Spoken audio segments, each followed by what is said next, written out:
இலங்கையிலே பயங்கரவாதம் இல்லை, பயங்கரவாதம் முடிவுக்கு வந்துவிட்டதாக மாறி மாறி வருகின்ற அரசுகள் சொல்லுகின்ற இந்த காலத்தில் ஏற்கனவே இருக்கின்ற 47 ஆண்டுகள் நடைமுறையில் இருக்கின்ற பயங்கரவாத தடை சட்டத்தை தக்க வைப்பதற்காக அரசாங்கத்தை பயங்கரவாதத்திலிருந்து பாதுகாப்பதற்கான ஒரு புதிய சட்டத்தை PSTயை அரசாங்கம் கொண்டு வருகிறது.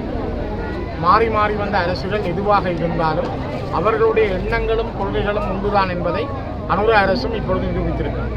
தமிழ் மக்களுடைய அவல நிலைகளை, அவர்களுடைய கடந்த கால போராட்டத்தினுடைய உண்மைத்தன்மைகளை உலகிடமிருந்து மறைப்பதற்காக அவர்களுடைய காணிகளை இன்னும் விடுவிக்காமல், அரசியல் கைதிகளை விடுவிக்காமல், அவர்களுக்குரிய நிலப்பரப்புகளில் குத்தவிகாரிகளை அமைத்து கொண்டு ஒரு வன்முறை ரீதியாக, வரலாற்று வன்முறை ரீதியாக அவர்களுடைய நிலங்களை பறிக்கின்ற வேலைகளில் அரசாங்கம் ஒரு மிக முக்கியத்துவத்தை காட்டி வருகின்ற இந்த நேரத்தில் இந்த பயங்கரவாத தடை சட்டம் என்ற போர்வையில் மக்களை திசைதிருப்ப அரசு முயற்சிக்கிறது. இதனை ஒட்டுமொத்த தமிழ் மக்களும் எதிர்க்கிறார்கள்.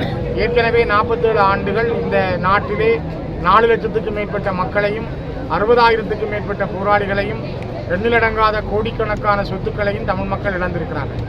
இன்னும் அதனை தக்க வைப்பதற்காகவே ஒரு மாற்று திட்டமாக உலகத்தையும் தமிழர்களையும் ஏமாற்றும் வகையில் அரசாங்கம் புதிய பயங்கரவாத தடை சட்டம், அரசாங்கத்தை காப்பாற்றுவதற்கான பயங்கரவாத தடை சட்டம் என்ற போர்வையிலே இதனை கொண்டு வரப்படுகின்ற புதிய சட்டத்திலே மிக மோசமான இடங்கள் சொல்லப்படுகிறது. பயங்கரவாதம் என்றால் என்ன என்பதற்கான வரையறை சொல்லப்படவில்லை. ஒன்று கூடுகின்ற உரிமைகள் மறுக்கப்பட்டிருக்கிறது. சாதாரணமாக ஒரு எஸ்ஐ, சப் இன்ஸ்பெக்டர் தான் நினைத்தால் ஒன்று கூடுகின்ற உரிமையை மறிக்கலாம், அல்லது கூட்டம் கூட விடாமல் தடுக்கலாம், மக்களை கைது செய்யலாம். இவ்வளவு காலமும் இருந்த ஒருவரை கைது செய்தால் ஜனாதிபதி தான் கையொப்பமிட்டு அவரை டிடென்ஷன் ஆர்டரில் வைத்திருக்க வேண்டும் என்றால் இப்பொழுது அதனை போலீஸ்காரரை வைத்திருக்கலாம் என்பது புதிய சட்டத்தின் மூலம் கொண்டு வர முனைகிறார்கள்.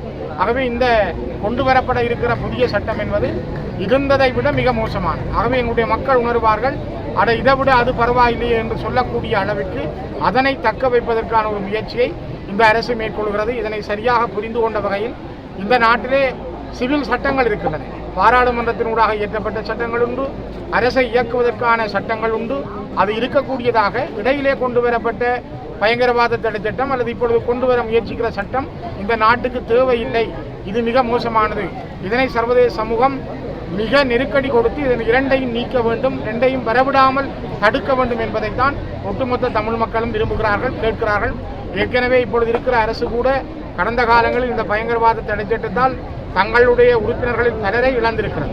அப்படி இருந்தும் கூட தங்களுடைய அந்த சிங்கள பேரினவாதம் என்ற சிந்தனைக்குள் இருந்து அவர்களால் வெளியிலே வர முடியாமல் அந்த சிங்கள பெருந்தேசியவாதத்திலிருந்து தங்களை காப்பாற்றிக் கொள்ள அல்லது சிங்கள பௌத்த பிக்குகளை குடிமைப்படுத்த மீண்டும் மீண்டும் தமிழர்கள் மீதான வன்முறைகளை, வரலாற்று வன்முறைகளை அவர்கள் முன்னோக்கி நகர்த்துகின்ற முயற்சியாகவே இதனை நாங்கள் பார்க்கிறோம். ஆகவே இதற்கான இன்று மக்கள் தங்களுடைய கருத்துக்களை முன்வைக்கின்ற இறுதி நாள்.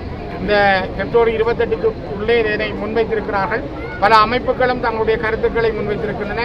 வடக்கு கிழக்கிலே மக்கள் கையெழுத்துக்கள் மூலமாக இது வேண்டாம் என்பதை சொல்லியிருக்கிறார்கள். ஆகவே அரசு உணர்ந்து இதனை உடனடியாக இரண்டையும் நீக்க வேண்டும். சர்வதேச சமூகம் அதற்கான ஒரு அழுத்தத்தை பிரயோகிக்க வேண்டும். அதற்கான இந்த போராட்டம் இன்னும் தொடரும் என்பதையே இன்றைய நாள் அரசுக்கு உணர்த்தியிருக்கிறது.